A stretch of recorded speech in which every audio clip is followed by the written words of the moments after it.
Welcome to the Own Your Family, where real stories and proven formulas are shared about leaving the rat race so you can achieve freedom and spend more quality time with your family. Get ready, mompreneurs and dadpreneurs, to get inspired by earning from home, living healthy, and aspiring for more in life with your hosts, Renat and Katrina.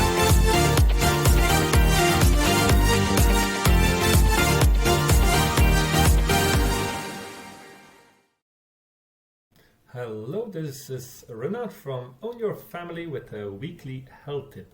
For this weekly health tip, I dove into one of my favorite sources of health and nutrition. We will go over the cooking oils and how Dr. Canola and others are thinking about it.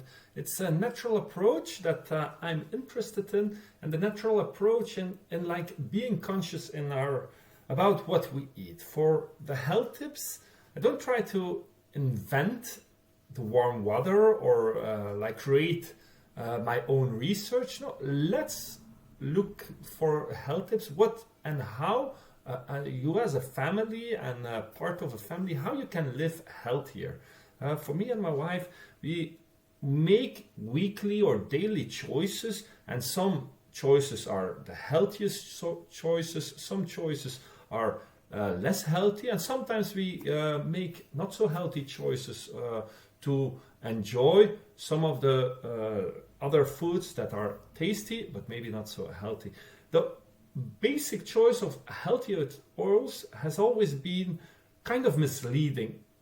Even if I think back 20 years ago, when I saw the whole change here in the Belgian food and food advisory, that they were more and more promoting vegetables oils. It's like as soon as you were speaking about vegetables oils, they were like giving all those remarks on how healthy and how good for the heart it is. And the fat, the animals oils, what my grandmother and mother were using a lot, they were the bad oils. They were the so-called heart attack provoking oils. The whole oil game was blurred into simple vegetables oils are good, animal fats and oils are bad, or animal derived products like animal fat was bad. Later on, I learned that it's not that simple. It's not so much about the vegetable oils are the really good ones. So let's dive into that one, because there are healthy ways to cook, prepare your meat, depending what you want to do, depending how you like to eat, especially what you buy when you do groceries for your family. It's something to be aware of. It's not high-tech science that I will talk in this session, but it's practical to understand why some oils are good and other oils are bad.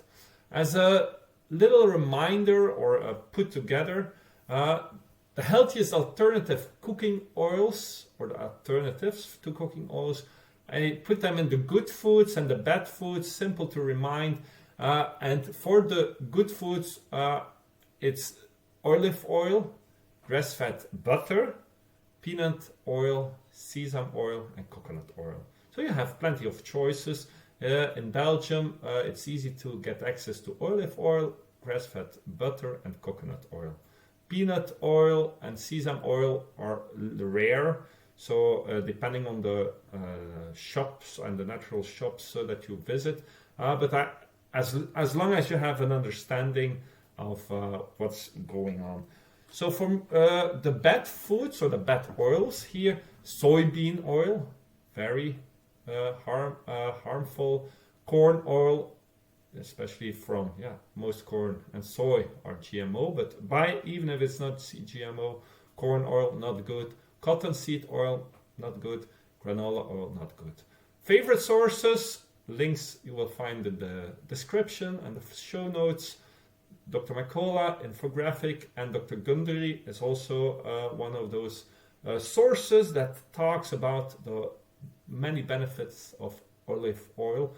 Olive oil it's like not the full vegetable oil. Soy, corn, cotton, granola, like it's another way they come to the other way that they produce the oil. So it's not as it's not as like, oh yeah, it's a vegetable. No, it's an olive, and with slow, especially if you use olive oils like for cold dishes, slow pressed, very healthy, proven benefits.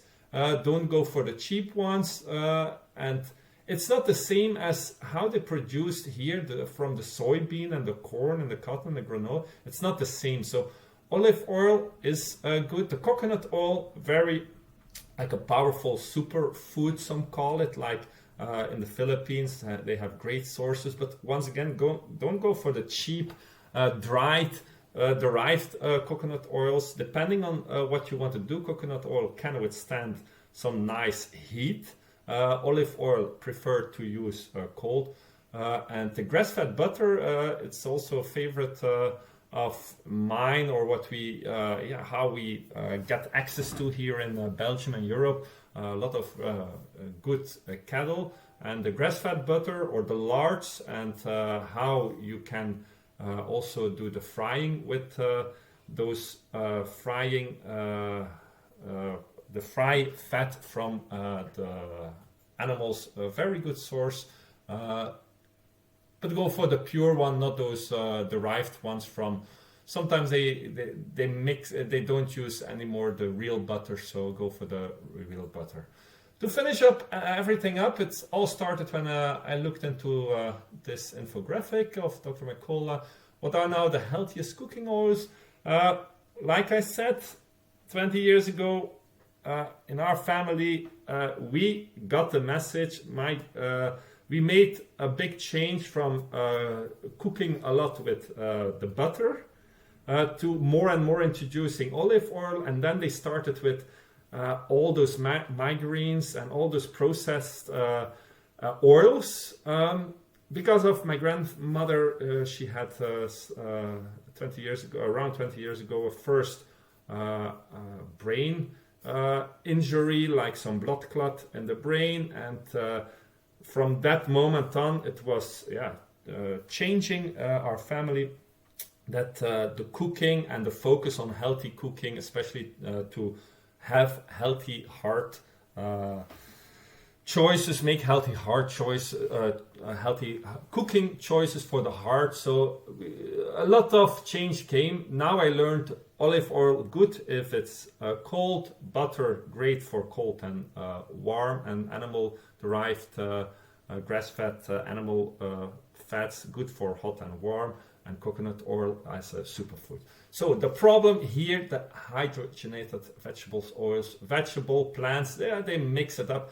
It's not the good. It's the trans fats that are killing people and causing more harm than they do good. What are the good ones? Here again, the good ones, like you have access, or like you the taste and the way of preparing. You can make some choices in the healthy ones, and not to forget, coconut oil is good for more than just preparing your food. I use it for many ways, for the skin, for your lips when it's freezing cold and you want to protect, or you want to heal some, even for cleaning the teeth and protecting your oral health. I heard stories of super athletes who drink it in their coffee. I didn't do that yet, but I just here give it as an idea of energy. It's coconut oil can be a good source or a great energy boosting. It's great for your weight management and good for the heart. Once again, it's good for the heart if you buy quality coconut oils. And with this, we will wrap it up for the weekly health tip of the Own Your Family. This was Renat. Till later. Thanks for listening. Join our online family by signing up for your free account at www.ownyourfamily.com and begin your journey to freedom. Want to get there faster? Book a strategy call with us at ownyourfamily.com/book a call. As always, be sure to leave a rating and subscribe to our podcast and channel so you never miss a future episode.